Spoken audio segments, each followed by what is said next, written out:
I really didn't want to be making this video. I had a bad feeling about Ghost of Tsushima ever since its reveal. Leading up to the game's release, everything about the marketing, the gameplay trailers, just felt like it was missing something. Like, what's the selling point? What's the twist? It can't just be this basic, right? Nah, this is Sucker Punch we're talking about. Sly Cooper, Infamous 1 and 2, these guys are great, responsible for some of the most legendary PlayStation games. And even though their presence in the PS4 generation was kinda... this is their first brand new IP in 11 years. Surely it's gonna be great. Surely I'm missing something, right? It can't be as bad as it looks from the trailers, right? So I got around to Ghost of Tsushima, and while it's not a terrible, awful, no-good pee-pee-poo-poo game, there's still something lacking about it. A sort of empty, numbing quality. For all its presentational flourish, the actual game of Ghost of Tsushima is entirely unremarkable. And for all its positive qualities, I can't muster any excitement about any of it. Honestly, Ghost of Tsushima actually sucks. Whenever I hear people applaud Ghost of Tsushima, particularly its open world, a lot of it comes down to its aesthetic qualities. I mean, look at it! Every location on the map looks ripped right off a postcard. There's not much that I can add with words compared to what I can just show you on screen. Rays of sunlight piercing a golden canopy, boundless fields of white flowers swaying against an ashen sky. What do you want from me? Just look! The art direction of the game's many environments, I agree, is positively splendid, and deserving of every spot of praise it gets, cause like, look at it! And this beauty isn't mucked up by an onslaught of waypoint markers and non-diegetic garbage. You have about as minimal a heads-up display as possible. No minimap, not even a compass, and if you're just riding out in the world, you don't even have anything. There are no towers to climb up, to have waypoints barfed all over the map. So, how do you find things to do? Look around. Check the horizon for smoke from a peasant's fire, then hear from them that Mongols are guarding a certain road. Follow foxes that wander up to you, or birds that swoop down above you as you ride, and see where they might lead you. Even if you have a specific place you want to go and place a waypoint on the map, there's no giant marker in the sky telling you where to go. So how do you find it? By following the direction of the wind. Not sure if you're going the right way? Swipe up the touchpad and summon a gust and get back on track. These are all the very simple but very cool ways Ghost of Tsushima frames its open world. Instead of making you focus on maps and waypoints, the game forces you to focus on the world itself to find points of interest. Getting told about a side activity is a lot cooler than getting the information beamed onto your map from climbing a radio tower. Being guided by the wind is something I could see becoming a new trope in these kinds of games. Such a simple but legitimately cool way to provide direction in a subtle and artistic fashion. All of this comes together with the intent to craft an environment ripe for a sense of organic discovery, something with which the genre's more or less fallen out of touch over the years. The thing is, there are two parts to an open world, the world itself and what you do in it, and Ghost of Tsushima never gives you anything interesting to do in its world. It's all the chaff and open world filler we've been dealing with for generations now.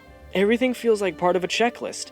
Have you cleared out each of the 50 plus enemy outposts? Did you Simon Says all the bamboo shoots to arbitrarily increase your resolve? Have you decided what you want Jin to think about while in the bath? All the baths? Ghost of Tsushima's open world is stuffed with menial activities that all feel the exact same every time. None of them provide interesting optional challenge or enrich the world of the game itself in any way. They're just chores, and there are so many of them to do each that, yeah, I think you get where I'm going with this. It gets repetitive and boring and feels like busy work to go around and do things. Yeah, there are gameplay benefits to stuff like the hot springs giving you an increased max health, but what do you actually do to get it? You press a button, then another, Jin thinks about something he's already thought plenty of in cutscenes, and then health bar extend. There's no variety, no challenge, just do it here, and then do it here. Or is the real reward seeing Jin's juicy peach every time? That's a reward I can get behind. And I know cutting bamboo was a legit training thing, but is mashing out a sequence of buttons the most interesting way there is to boost my resolve? How much sense does it really make that countless hours of swordplay won't improve my resolve a smidge, but slicing through stationary bamboo will? What about increasing resolve by completing duels or winning standoffs without making a mistake? Also, Jin, what the heck? That's not yours! You can't just cut things! And some of the rewards for doing the activities are just plain dumb, I'm sorry. Did anyone who played this game ever clamor to make their sword sheath a bunch of garish colors? Is putting the haikus we piece together onto a headband when we're constantly receiving new armor sets that will mean our customization is in a state of flux the most interesting compensation for our time? Where's the appeal? The appeal of the exploration in Ghost of Tsushima that should be there by its diegetic fixings simply isn't. Being approached by some random fox isn't exciting anymore when I know it's just gonna lead me to some other shrine I'll press one button in front of, then leave. I'm not exploring to see more of the world or because I'm looking to find exciting secrets. I'm exploring to make all my numbers as high as possible. I'm not excited for the Simon Says, I'm just looking for the extra resolve circle. I'm right back to the old sandbox way of hunting down waypoints for the sake of getting 100%. Nothing's actually changed. It's the most Ubisoft-ass, non-Ubisoft game I've ever played. And the gold bird is an asshat. He's supposed to guide you to things that you haven't found yet and be all, casual about it, but for me, he'd only show up to lead me to the thing I'm already tracking on the map, or just to bug out entirely. Come on, bird, that's not helpful. I grew to hate the enemy outposts in particular. They're so big and incredibly monotonous to get through, as you run from end to end picking off all the little Mongol groups, finding all the flags, checking all the boxes. Again, they're not challenging, they're just tedious. While I can appreciate farmsteads and outposts being several separate sections, so if you make a mistake stealthing one of them, you're not boned out of stealthing the rest if that's what you want to do, it still turns all 50 or so of these things into longer slugs than they need to be, as it just means 2 to 3 times the amount of identical encounters. Identical not only to other outpost missions, but to any fight in the game generally. There's a weird trend in Sony-funded open-world games in which every side activity needs to stretch out to the point of bursting. What happened to just doing things? Can't just find a charm I'll never use anyway. No, gotta run 5-minute linear obstacle courses every time that each feel the exact same. Even some of the sword kits that are literally just hit the button make you do the same thing for no better reason than wasting 5 minutes of your time. I'd be angrier if this one wasn't for the Sly Cooper sword scabbard and it made you do a bunch of Sly Cooper moves to get it. Think I'm gonna be mad at that? Nah, I can't be mad at that.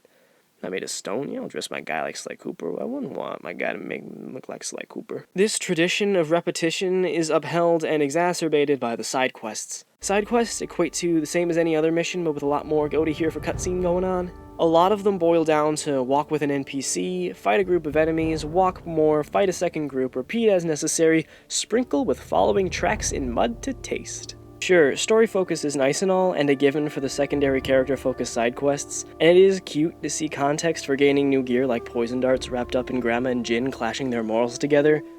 With enough spider lilies, you can puff the poison that makes rats go mad. Tear each other to pieces. It's awful.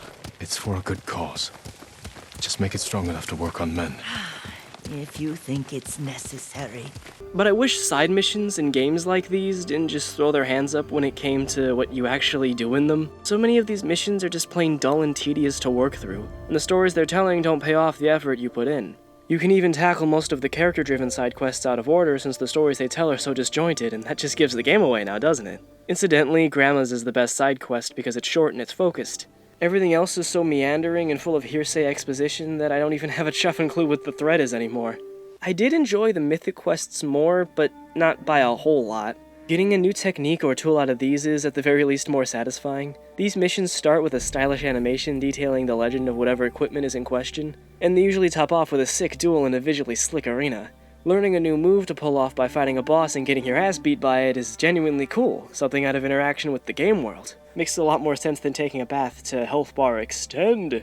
But between the animation and the fight, the actual mission, that part tends to not be so great. Most missions like these trends towards a design that's just look for the next point and go to it. It's at the very least organic in the sense that you need to find where to go for yourself, but it makes the quests blend together a lot in my mind, and I feel like an opportunity was missed for making each one a more unique set of challenges, as opposed to glorified walking tours. Like, there's a whole legend about this cursed longbow that's super strong but also super dangerous to wield, with the quest culminating in a crazy duel with a demon fella and a whirlwind of crows. Real crazy, real cool. Then we beat him, and Jin's like, that was weird. Then it's just a regular longbow we have, no curse, no anything, and that's the end of it. Would have been cool to see the legends actually affect the items as you use them in gameplay. Stop me if that sounds like a radical thought. I do understand we're erring on the side of realism here, and I'm not expecting the armor told to be unbreakable to be, literally unbreakable. Based on comments Jin makes throughout the game, maybe these are making a point about our general tendency to mythicize and aggrandize skill and standing to an unreachable standard. A demon is going to kill me. if I don't tell you his tale. Don't waste my time. Demons are just legends. Yeah, sure, point made, but you'll have to forgive me for not being thrilled when my promise of adventure and supernatural intrigue just puts me on a glorified mail route. I do play games for fun, remember? What I don't get is how Sucker Punch seems to have unlearned so much over the past decade. Infamous 1 and 2 had great open world design. In those games, you could find and collect blast shards around the open world. They'd be all over, stuck in the sides of buildings, embedded in a garbage can, stuck in a rooftop, and if you collected enough, you'd be rewarded with a larger energy gauge. In Infamous 2 alone, there were 305 of these things. Wow, crazy! But they were really simple to get. Just touch and it's yours. You didn't have to, walk up to it and Cole would be all like, "Ugh, blast shard. Could help me gain more power for facing the beast." And then make you do, a button mashing game to rip it out of the wall. You just pick it up and move on, and that's what made them so addictive to get. You're about to pop off for the evening and go, "Wait, one more!" And then the cycle continues until you realize it's 2 in the morning and that paper's not getting done. And getting them is rooted in the actual gameplay of Infamous, i.e. climbing to get them. With that increased energy gauge, you could utilize your powers more, and by transitive property, the upgrades you could unlock more, adding to or changing the function of your collection of 4 or 5 powers, upgrades that didn't trivialize anything, but let you experiment and approach combat in a bunch of different ways. Like stunts, remember stunts? Get rewards for doing cool things in the game? Side missions to clear the map that are constantly varied and never more than 10 minutes a pop? Random encounters that just take a second to do? A simple and engaging movement mechanic that made exploring the map delightful?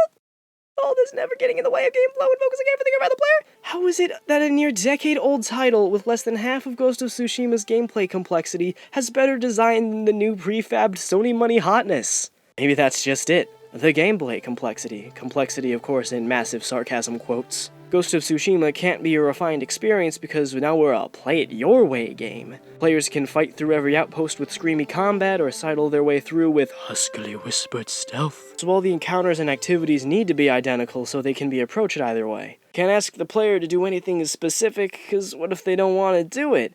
Can't actually design a game? That sounds really hard, you guys! So about that gameplay. The tools you have for combat are pretty standard stuff. You got a light attack, heavy attack, dodge, blocking that acts like a parry if you block the second an attack lands. As you fight, you build up resolve. That's resolve, which can be spent mid-combat and either recouping lost health or used to perform more unorthodox techniques to deal greater damage. You can even choose to confront enemies through a little standoff minigame, basically a reflex test / quick draw, which can let you gib a few blokes before you get into the proper scrap, provided you aren't psyched out by the enemy fronting on you. This combat is okay. I was actually surprised at how demanding it could be. If you're not on top of things when it comes to timing your attacks and deflecting enemy strikes, even on normal it won't take more than a few quick slashes to put you in the dirt. Still, it's not Sekiro levels of sweaty, sitting in a good balance of requiring you to pay attention but not being terribly overtaxing.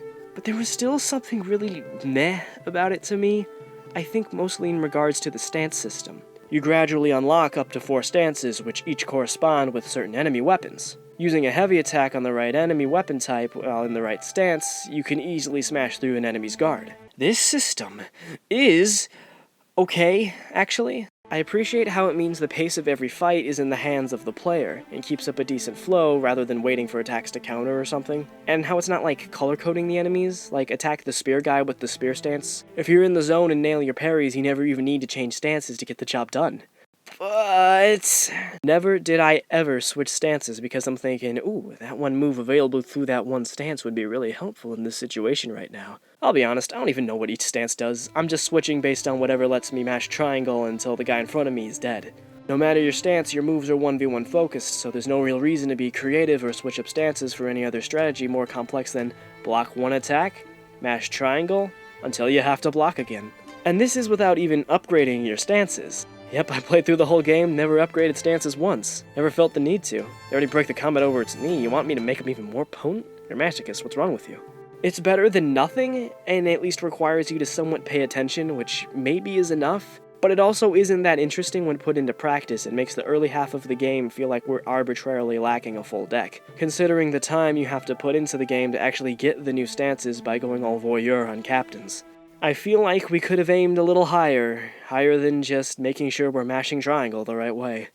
Stance system aside, I had plenty of other little niggles with the combat souring my attitude towards it. The things I would ritualistically sacrifice for some form of lock-on.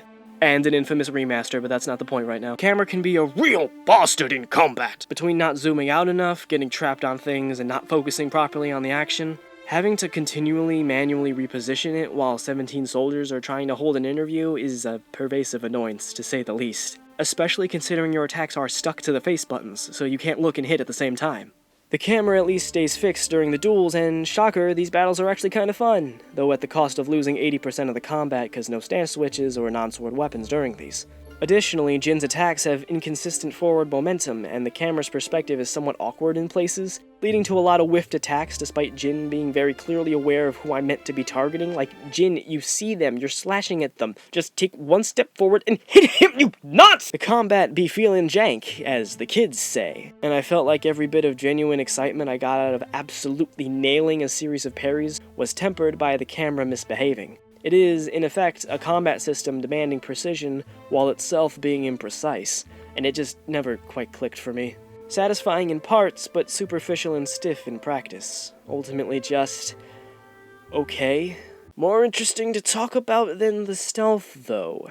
Picture this. A third-person action game in which you sneakily do in enemies by hitting the contextual kill button after either sneaking up behind them or by climbing a structure and leaping down from above them, with bows for silent kills at range or distraction objects to throw and lure enemies away from one another. Oh, and grass. A lot of tall grass you can crouch in and hide in. A lot of that. Be honest, if I were to give you that same pitch outside of the context of a Ghost of Tsushima video, would your first thought be that I was talking about Ghost of Tsushima? This is like the template for open world game stealth. What am I meant to say? It's not bad, it's just fine. There's clear indication when you're in and out of detection, tools and tricks to quickly lose your pursuers, and a lenient range for the contextual kill button. It's fine, but it's as generic as it gets and never evolves into anything more. The PS2 era AI probably doesn't help. Gotta love bad guys with hearing so directional they're completely oblivious to their mates getting slit yards away. Both the combat and the stealth get livened up by the inclusion of what are referred to as ghost tools. Combat 2 demanding? Why even bother? Just chuck a bomb at the group and slit up the lot. What's up, babe? This guy's blocking your attacks? Let's just throw a load of unblockable kunai and go someplace quieter. Or just shoot him down from afar, or up close. Play it your way. The game just gets plain overstuffed. You got your kunai, fire sword, smoke bombs, sticky bombs, half bow and longbow with regular arrows, heavy arrows, fire arrows, and explosive arrows, throwable bombs, throwable distractions, a blowgun with poison darts and hallucination darts, unblockable mythic combat techniques, ghost dance for killing guys, birthday cake, large fries, chocolate shake! And this isn't even taking into account the skills you can buy to upgrade those tools or your stances or your general ability of being a cool guy or the upgrades you can add onto your armor to boost your health or your damage or your sneakiness or the charms you can equip to do the same thing or get more esoteric benefits like increased health regeneration. And then there's the weapon upgrades and the ammo upgrades, and can we just take a step back and breathe, please? Do we need all this stuff? It took me like 6 hours to get to the point at which I felt like I was just spending my skill points to spend them. Much of this stuff isn't deepening the gameplay, it's trivializing it. But I suppose that's de rigueur for open world games of this mold. Since so many activities lie outside any sort of difficulty curve with you able to face them in practically any order, base gameplay has to suffice for everything, so the only kind of valuable reward is that which trivializes said gameplay. So once the game starts winding down, you can just blast through the leftover activities without having to care all that much. And I wouldn't say it's a significant trivialization here, or that the rewards don't feel worth it, because they're good rewards, and it's still easy to get turned into Sakai on toast if you suck at combat. But there's giving me upgrades to make me feel stronger, and then there's overloading me to the point at which I wonder why I'm even bothering. Why indulge the combat at all when I can just throw a wave of kunai and get back in the next 15 seconds anyway? Ammo counts by default are nice and restrictive to keep you from going hog wild throwing stuff, but you can find so many refills on enemy corpses and just hanging around buildings that it can almost feel like you never run out, especially in outposts with their magic get all your ammo back bags, which means even the rarest stuff isn't all that rare. Sure, you don't have to use the stuff, but if you use that logic, the cycle never ends. It's video games, I don't have to do anything. I don't get the sense that any of this fluff was added to the game to make it better or to fit an overall vision.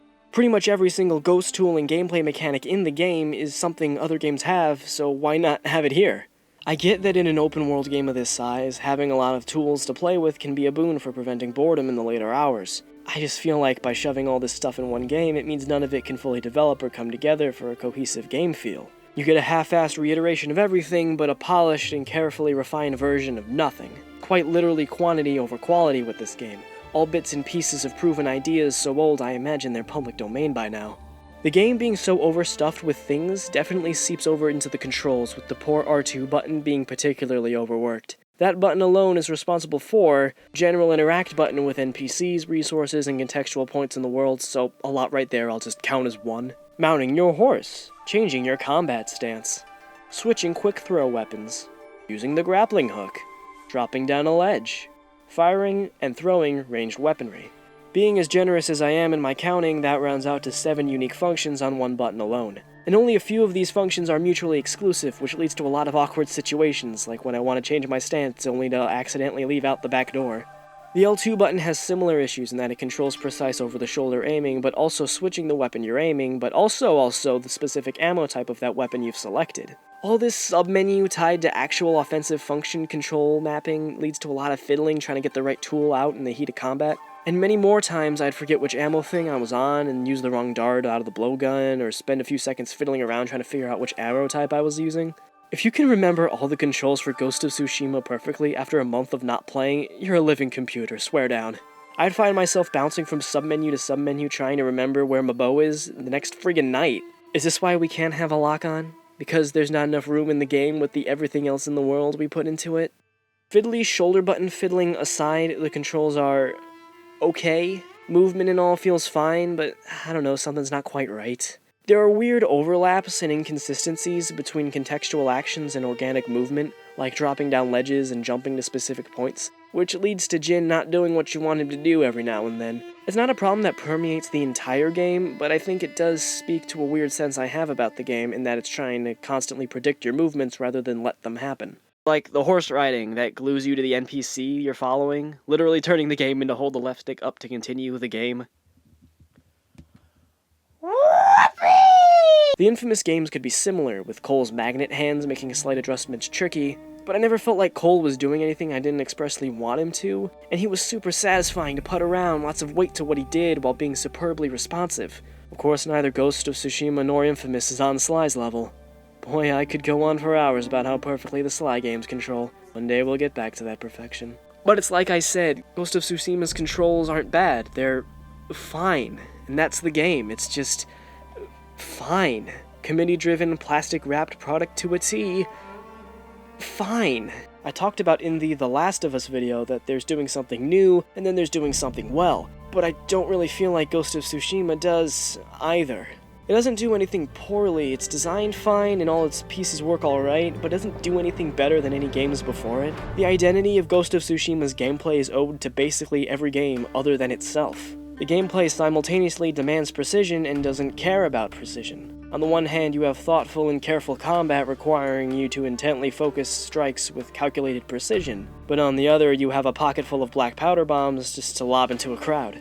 Why even bother with honorable dueling and carefully cultivating skill when I can just explosive arrow the enemy to death without ever seeing their face? Ooh, making a point now? Am I giving into temptation? Attacking my enemies with a force they could never hope to replicate? Am I dishonorable? Do I actually suck?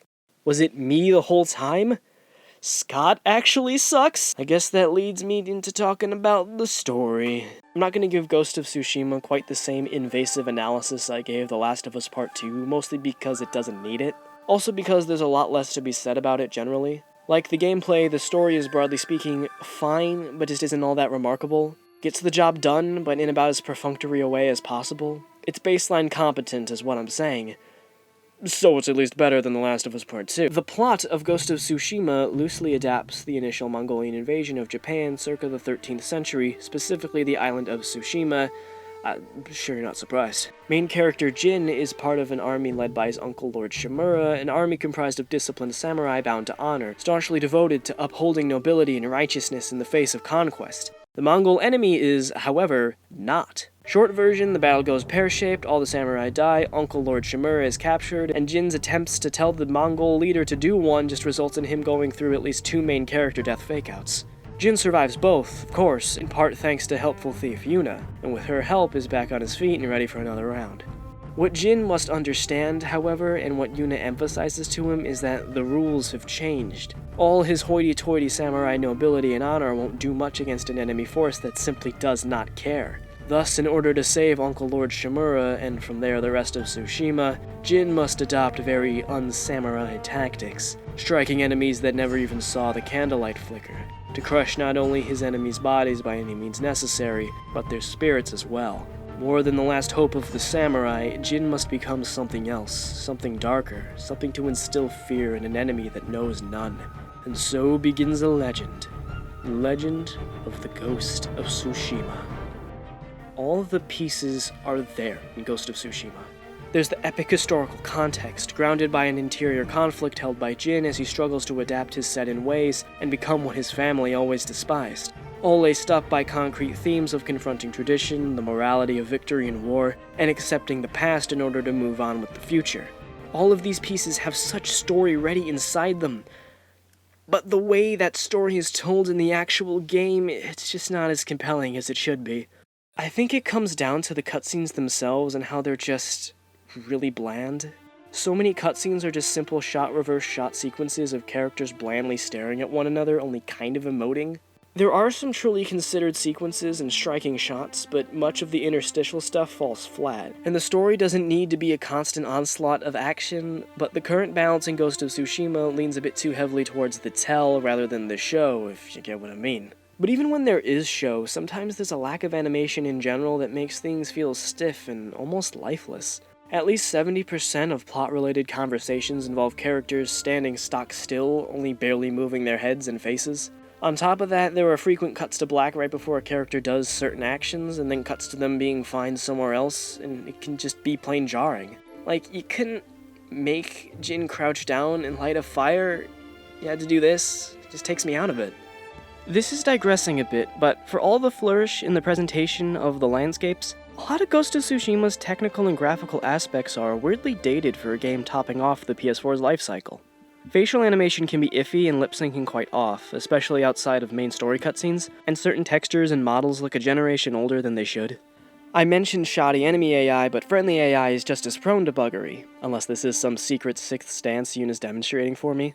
As I said, most cripplingly, there's a general lack when it comes to animation. Most NPCs won't even move an inch when you talk to them. Just as well, the game tends to start up missions with a sort of cinematic wide shot that will focus on the setting. What the people are doing is nothing. It makes so much of the game feel stiff and unimpressive. It reminds me a little bit of old Sucker Punch games that would replicate comic panels by having characters cycle between exaggerated poses as they spoke. But at least that was something, that was movement, and it was in theme with the game's style. For how lively the world of Ghost of Tsushima appears, the world itself just lacks that sense of life.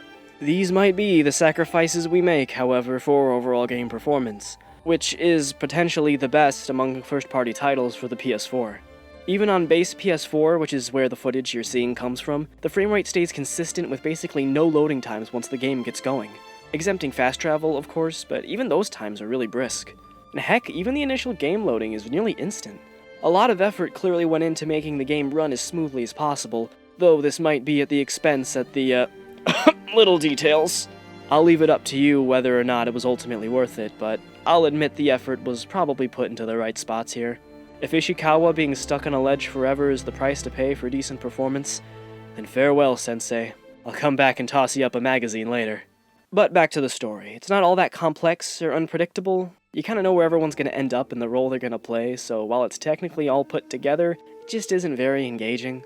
Again, I think it comes down to the cutscenes and how they don't really give the characters all that much to really do other than stare at one another and rotely dispense dialogue. And said dialogue isn't sparkling enough to make up for it.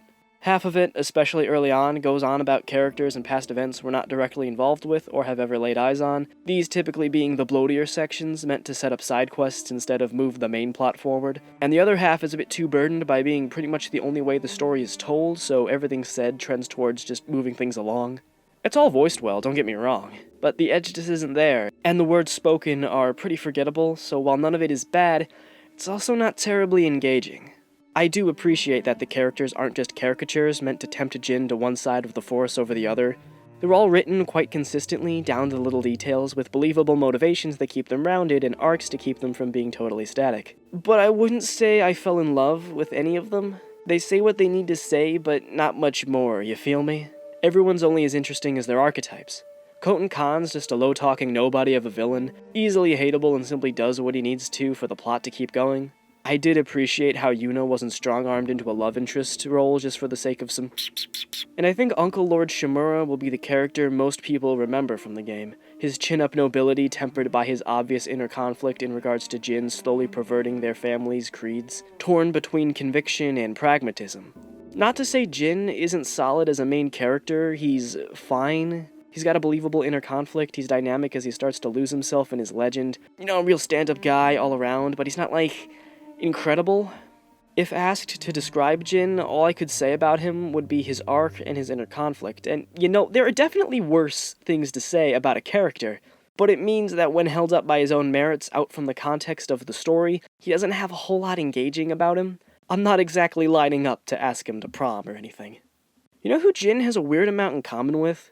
Sly Cooper.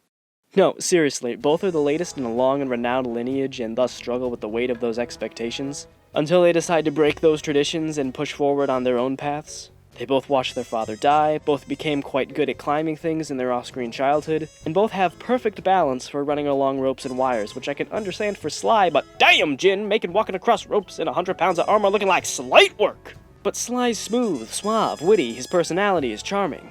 I think Jin's a little too straight-edged, a little too on the nose, and that might be a side effect of the open world design, in that 80% of Jin's dialogue will be delivered in any order and potentially at random.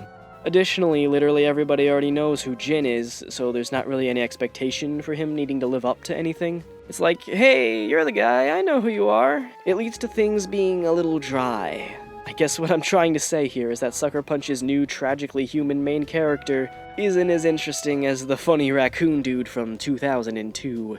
The open worldness of the game design also chafes against the story in a few weird ways. I took the time to clear out a lighthouse full of Mongols, lit it, all that, only for literally the very next mission to go, alright, let's go clear out that lighthouse. Look, you can even see them snuff out the light. That's just cheating, you rat game. And once or twice, I'd finish a mission with the NPC laying it on real thick of how precious of a boy I was to them, only to hop into the next one and have them spin on their heel and call me worse than the turd stuck to the bottom of their sandal for stepping out of line one time.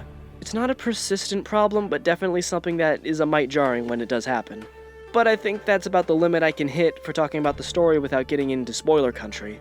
Overall, it's fine. Typical must-be-a-hero stuff, but isn't that engaging moment to moment? But I'm gonna get waist deep into spoilers now, particularly about the ending, so if you don't want to hear it, skip ahead to the time code. Last chance. Seriously, I'm gonna start saying things. Almost out of time. Okay, let's go. A little recap for those who either forgot or haven't played the game and want them juicy deets.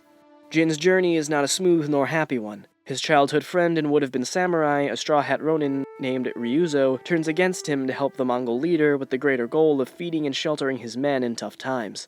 I like this subplot. Makes a lot of sense, given Ryuzo's apparent jealousy of Jin's status that he'd so desperately cling to his own, even if it hurts a friend. You were born, Lord Sakai. That tournament was my one chance to gain attention. To enter the service of a lord, become a samurai, I needed to prove myself. It charges their eventual confrontation with some compelling drama and makes Jin's victory terribly bittersweet, and his murder of Ryuzo almost poignant. Almost. I do think that it would have helped this scene if we had actually seen some of Jin and Ryuzo's shared past instead of just hearing about it years later. There's a lot of, just take our word for it, and that makes the subplot more underwhelming than it should have been. It feels like we're seeing the last half of what should have been a greater narrative arc. Yuna's main motive for helping Jin is saving her brother Taka, a master blacksmith who gets inspired by Jin's legend to not be such a scaredy boy. After crafting Jin a grappling hook to help him monkey his way into Castle Kaneda and save Uncle, Taka begins having a larger presence in Jin's efforts against the Khan, namely in him doing his part to drive Mongols out of the town of Yarikawa.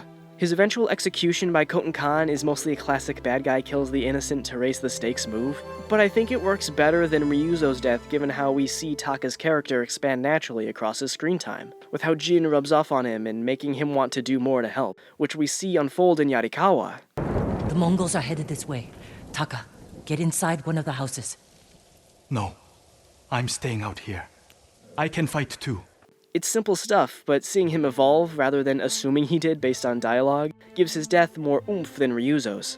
Taka's death isn't a surprising fate and is far from a standout watershed moment in narrative gaming, but it's a decent execution of a trope, and I think one of the few plot beats that works well without any sort of qualification or asterisks attached. Through the first act of the story, Jin and his friends manage to break Uncle Lord Shimura out of the Khan's prison and thus prepare to mount a proper offensive against the Mongols. While Uncle Lord Shimura isn't so proud that he can't admit that Jin's unsamurai antics did ultimately get him free and get the ball rolling for Tsushima to be saved, now that he's out, he wants Jin to pack it in so he can adopt him with a clearer conscience. Adopt? Papa Uncle Lord Shimura? Honestly, he'd probably do a lot better than Jin's old dad. That one's dead. We get a flashback or two in which we see Jin watching his father get killed by some guy, and I don't know if I'm being weird about this, but is this not weird that Jin's dad, instead of telling his 8 or 9-year-old son to run away or get to safety, is all like, "Jin, save my life, son!" Am I missing something here? What do you expect the kid to do when the guy's right there? Anyway, Jin's been in the trenches a while now and is properly pissed off with Khoten Khan, so he's obviously none too keen on heeding Uncle Lord Shimura and laying the ghost to rest. This culminates in, following a big old fight between the armies, Jin sneaking into the Mongol camp to slip poison into their drink, in a mission alternately titled, "How in the hell did no one notice me?" Jin's successful spiking results in hundreds of Mongol soldiers very viscerally vomiting their lives out, and Uncle Lord Shimura is obviously not happy. Jin defends his actions, but the damage is done. Uncle Lord Shimura excommunicates Jin from the samurai, branding him as no better than the Mongols. To make matters worse, said Mongols are learning from Jin's trick and have now mass-produced his special brand of poison, loading it up on barrels to besiege the mainland. They use the poison against you in-game, but the way they do is confusing, to say the least. If you get poisoned, you just heal yourself, like you would after being hit by any other attack. I'm sorry, but this is just dumb. You give us a cutscene of like 100 guys falling over with horrible sickness, all Jin has to do is psych himself up and he's fine. I mean, like, cool, I don't have to craft anything or something, but is it that big a deal if this gets to the mainland? Just hold a big positivity seminar or something, everyone will be fine. You know, one day everyone's gonna care about the petty ludonarrative dissonances like this with the unhealthy obsessiveness I do, mark my words. But yeah, this sets up the last act dramatically enough, putting a ticking clock on Jin's final push to kill the Khan. Admitting he went too far, Jin rounds up his remaining allies and sends a message to get Uncle Lord Shimura to arrange for one last big fight. Jin leads the charge all the way into a satisfying final boss fight with Khoten Khan. I was admittedly kinda surprised that they let you use your ghost tools for the second part of the fight, but honestly I think this is the best the combat gets. It's so many enemies at once, giving you so much to keep track of, it manages to be demanding and a legitimate final test of your skills even with your Instagib ghost tools. If more combat encounters weren't like 5 guys and looked more like this, we might have had ourselves a game here. Would help to lose the QuickTime event too, but hey, baby steps. Jin kills Khoten Khan, the day is won, and there's a rainbow. Following the victory, and after a quick change of clothes and weather, Jin meets up with his uncle, but it's not a matter of celebration. Though Khoten Khan was slain and the invasion repelled, there's no moving past what Jin became in his journey. Codes and creeds lay broken at Jin's feet, which render him an enemy of the Shogun, and of Uncle Lord Shimura. Jin won't surrender, and thus, the true final fight of Ghost of Tsushima begins. 2 warriors, neither of whom wants to battle the other, forced to fight to the death by duty and circumstance out of their hands. Under a fiery sunset, steel flashes against steel, blood against blood, a tragic bend of fate to rend their love for one another asunder. Emotionally concluded by 2 massive button prompts asking if you want to spare Uncle's life or take it. I'm not joking, this is how the game ends. Kill him, or nah. To say this abrupt binary choice single-handedly ruins Ghost of Tsushima's narrative would be accurate, I'd say. It's just such a lurch. After 15 hours of Jin making his own decisions, the final climatic moments of the narrative come to a screeching halt to ask, what do you think? It sucks all the drama and emotion out of what is otherwise a truly effective ending. In the run-up to Ghost of Tsushima's release, I was led to believe there would be a more involved choice mechanic spread across the entire game. The choice between the samurai and the ghost was all over the marketing, and indeed all over the game itself as one of the story's central pillars. In the early hours of the game, after stealth killing enough enemies, I was even hit by a flashback in which Jin remembers Uncle Lord Shimura telling him what cowards, thieves, and backstabbers are. A nice little sliver of Jin's internal conflict peeking in. So when it happened again, I thought it might be a flag or something. I'm 2 flashbacks deep now, maybe that's a subtle nod to me being in a certain karmic state. Maybe the choice between the samurai and the ghost really is in my hands in any capacity and will affect the story somehow, some way. No. You can play through the game however you want. It will not affect the plot in any way. This binary choice is literally the only fork in the road between the game's two endings. And they're not even all that different, they just changed 2 lines of dialogue and the weather going on. So I ask, what's the point? Mind, I'm not criticizing Ghost of Tsushima for what it doesn't have, i.e. an intricate karma system or something of that ilk. An alternate reality version of Ghost of Tsushima in which the choice between samurai and ghost works on an infamous-style karmic system, forcing you to choose between roles, could have potentially been quite annoying, arbitrarily cutting off half the gameplay for the player depending on the role they're pursuing, and stomp out the variety necessary to liven up the later hours in the open world. And without paying any granular attention to player action, the story can have a greater grip on not only its pacing, but its messages. The story can make a clear point and the characters can have consistent arcs in service of that point. Plus, easier to make that sequel, cause that's just how these things work these days. But making player's choice a complete non-factor I don't think is quite the answer either, and plopping an arbitrary binary choice at the ending only throws into question the role of the player's agency in the game. Like, why do we get to choose to spare Uncle Lord Shimura, but not Ryuzo? Why do we have to poison the Mongols instead of selecting some other less underhanded method? Now I'm not wrapped up in an emotional climax, I'm thinking about all the decisions the game made for me up to that point, and wondering why I didn't get a say then.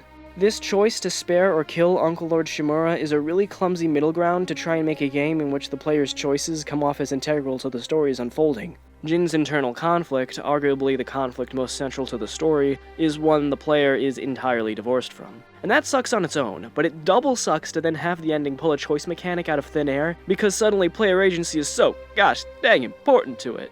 And if anything, said ending choice only further undermines Jin's character in that it steps back from a moment that would otherwise be defining for his development and shrugs, it could go either way. So really it doesn't feel like his arc completes in a satisfying way, muddling his connection to the player and souring the final notes of his tale in one fell swoop.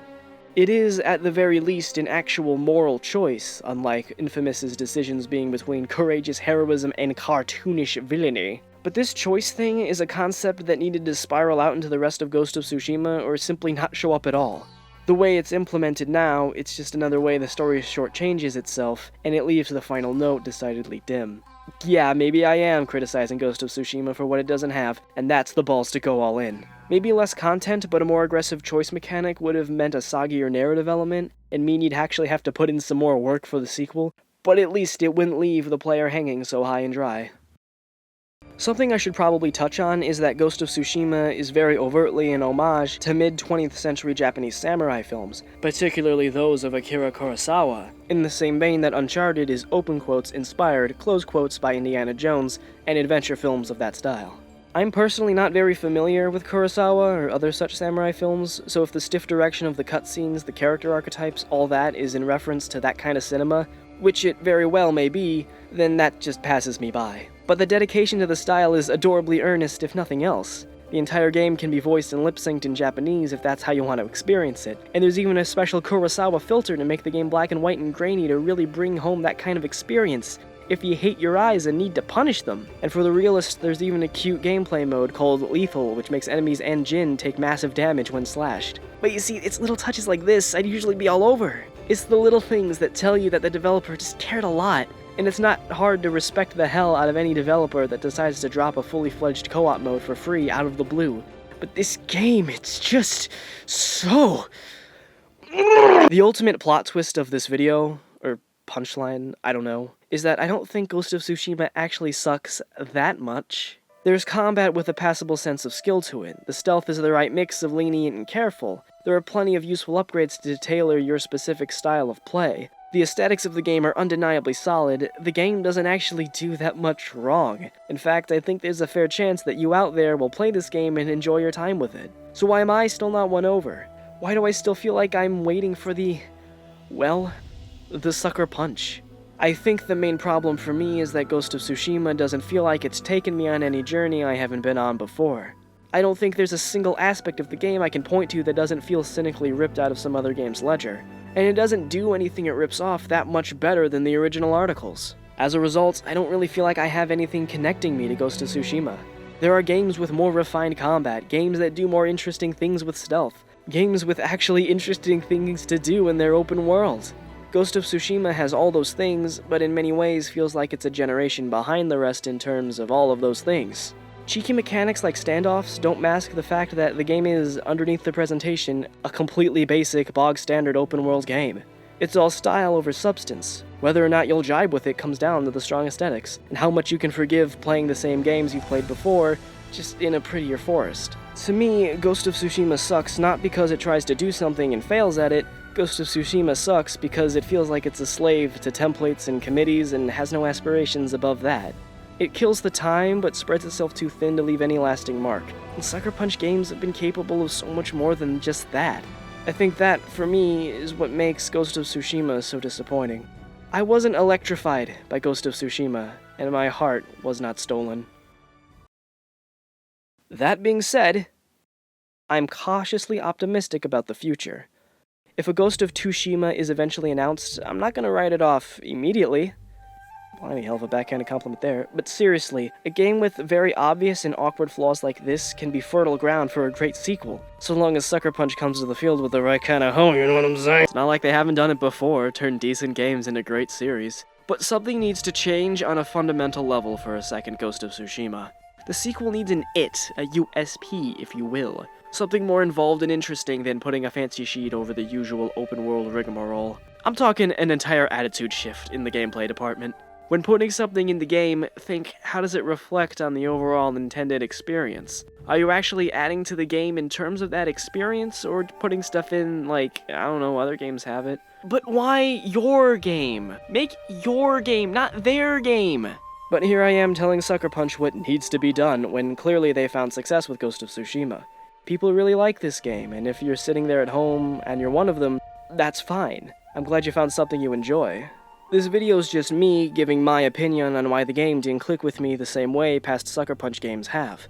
Sucker Punch has never been the most prolific developer under Sony's umbrella, but they know how to make damn fun games, with great gameplay and memorable characters. And they had their faults, definitely, but they were ultimately games designed around the player and giving the player the best, most interesting experience possible. Those games might have been half as long as Ghost of Tsushima, but they burned twice as bright. I'm hopeful Sucker Punch will turn things around for the next one, but I can't shake the feeling that I've just seen a ghost.